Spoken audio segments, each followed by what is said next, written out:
Kabang-abang ang Part 21 ng EDSA, dahil Kalingap Rab pumayag na. Dito ganapin ang serye ng EDSA. Mga kabarangay ni Bianzi nag-aabang din pala.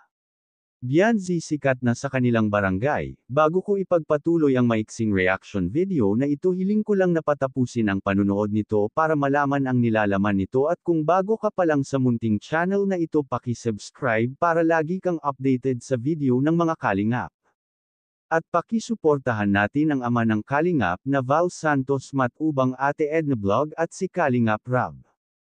Isang mapagpalang araw sa inyong lahat mga Kalingap, at shout out nga pala sa patuloy na sumusuporta sa aking YouTube channel, lalong-lalo na sa mga viewers natin na walang sawang nanunood at sumusuporta. Maraming salamat. Mga Kalingap, kabang-abang nga itong gagawin ni Bianzi dahil ito ang napili ng kanilang barangay para maging muse sa paliga ng basketball. Dahil muse nga si Bianzi ay syempre inaabangan natin ang kanyang gagawin ang pagsayaw nito. Kahit naman ako mga Kalingap ay excited na din mapanood si Bianzi. Marami nga ang nagkokomento na sana sa Part 21 ng EDSA ay dito na lang ganapin sa barangay kung saan si Bianzi ang magiging muse dito.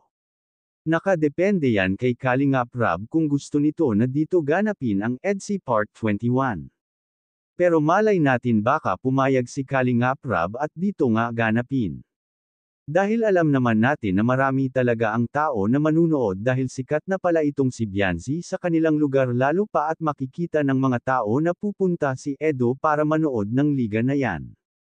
Kaso nga lang ay ayaw ni Edo na magsuot si Bianzi ng maiksi na short, dahil nga sa maraming tao.